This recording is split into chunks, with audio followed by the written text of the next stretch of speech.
Good morning, good afternoon, good evening. Welcome back for another video. In today's video, we're going to take a look at NEXO and ask the question, would I buy or should you buy NEXO, not financial advice, in the bear market? This is installment 67 of 1001. As always, you can see a link to every video in the Would I Buy playlist in the description of this video. And if you like this content, smash up that like button, subscribe to the channel, and leave a comment in the comment section. So let's go ahead and dive right on into this. Would I buy NEXO in the bear market? And oh man, this one is a little bit complicated because I want to say yes in regards to the fundamentals. There's certain things that I really like, aside from one thing which I can get to in a second. But that's mostly the one thing is mostly from scars from the fallout of all the Celsius and BlockFi and Voyager drama and all that stuff. But other than that, I really like NEXO. I like what I'm seeing. I like the growth, the trajectory, I should say, when it comes to NEXO. But you've got to remember with this series, the thing that I'm looking for is buying low and selling high, and by crypto standards, buying low and selling high. So something like a 5x from a bear market bottom to a peak is fine. That's great. When it comes to traditional investing with cryptocurrencies, that's not quite up my alley with this particular series. So in other words, for general accumulation, I really like NEXO. I believe that 5 years from now, 10 years from now, you're going to see a higher NEXO price than what you're seeing today.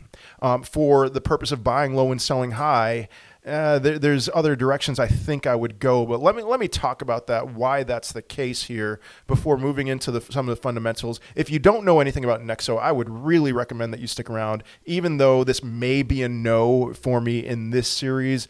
You've got to understand. You've got to understand what you can do, how you can save money, in particular on your taxes. So not necessarily buying low and selling high, but buying low and then borrowing high. NEXO can help you with that. And I want you to understand the difference between NEXO and Aave. I'm going to explain that in this video. And so that you can choose to save tens of thousands, hundreds of thousands, for some of you, maybe even millions of dollars on your taxes. Would you like to do that? Okay, then stick around. But all right, so NEXO, here's what I'm looking at in the chart here. NEXO peaked a little over $4, the same time that a lot of other cryptocurrencies peaked in the spring of 2021, did about a 20x from its previous bottom to its euphoria phase peak, and then put in some retracements there, and it is currently at a price down less than 80% from its all-time high.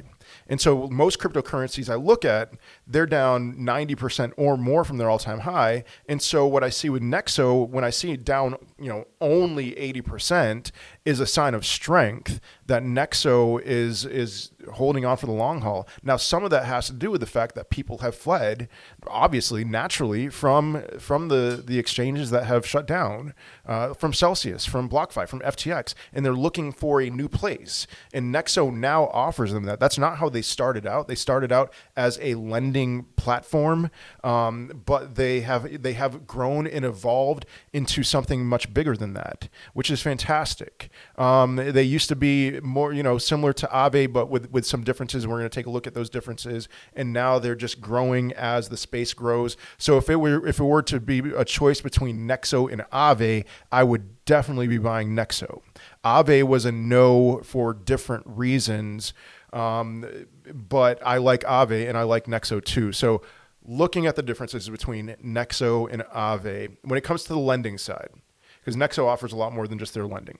But NEXO allows its 4 million plus users to open an instant crypto credit line.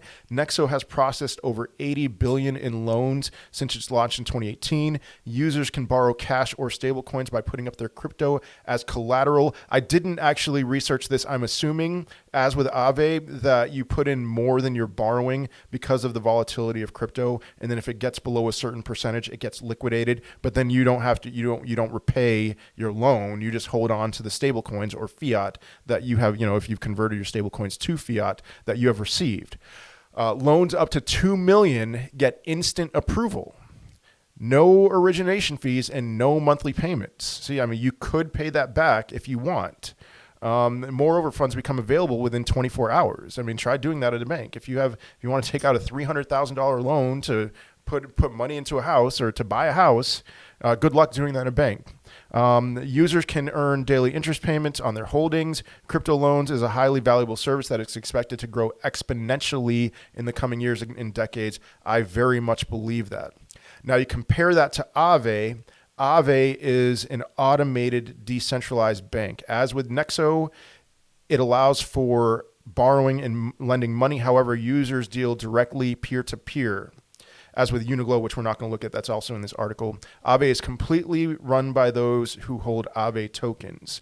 And so Aave is decentralized, NEXO is centralized. And so that's the big difference between the two. Look into both. I will be pursuing at some point getting a loan instead of selling my crypto. Hopefully taking profits at the right time, but not taking profits, getting a loan so I don't have to pay my taxes. And I am most likely going to one or both of these locations, just depending on what seems like the better option at that time and which cryptocurrency I want to borrow against. Okay. So NEXO, looking at the tokenomics, I very much like what I see with the tokenomics, but this is another reason why I would say this is not a buy low, sell high cryptocurrency.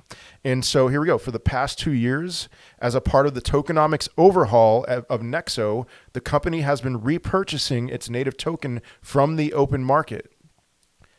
A lot of strength. This so-called buyback program is aimed at boosting the token's liquidity, thus reducing price volatility.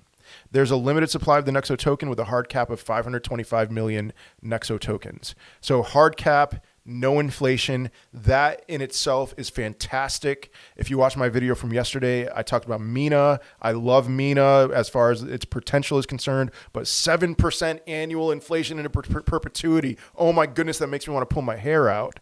But zero inflation for NEXO. They are buying it back, but it's one of these things. This is why I like it better for general accumulation instead of buying low and selling high. They are aiming at increasing the token's liquidity. There is nothing wrong with that. That is fantastic. And that communicates to me a great deal of belief in their team that they're willing to do this. But that means that you're not going to see something like a 50x for NEXO. It's not in the cards, and they are perfectly content with that. Which makes me perfectly content, not perfectly, but it makes me content with entrusting them some of my assets. And I'm still figuring out, and this is because of all the scars, who can you trust? Because this is now an exchange. You can exchange cryptocurrencies. You can buy cryptocurrencies. You can hold it just like Celsius block. You can get yield, which that's kind of like the, I don't want to touch that kind of thing because what happens, but all right, we're going to be gaining our confidence back, and potentially NEXO has the potential of eating up a great deal of the market share. That there's this vacuum that's been formed. And yeah, Binance is going to eat up a ton of that. Crypto.com seems like they're surviving, will eat up some of that, and NEXO will also eat up some of that as well, which makes me a little hesitant to say no for this series. But I envision myself being an owner of NEXO in general. I don't quite agree with this article, which says I still need to do research on Uniglow, but take Uniglow, NEXO, and Aave off your future, quote, I wish I had bought before it pumped list by buying now. I disagree. I think that there are other cryptocurrencies that will pump more. But again, general accumulation, I am in. But maybe I'm crazy, and whenever I just say general accumulation instead of buying for rags to riches types returns, the people who really love a specific cryptocurrency are not they're not too happy about that. But so I would love to hear your thoughts. Will you be buying NEXO in the bear market, or is this something for you that you would stay away from? Let me know in the comments of this video. But otherwise, have a great day, great rest of your week, and I will see you in another video. Peace.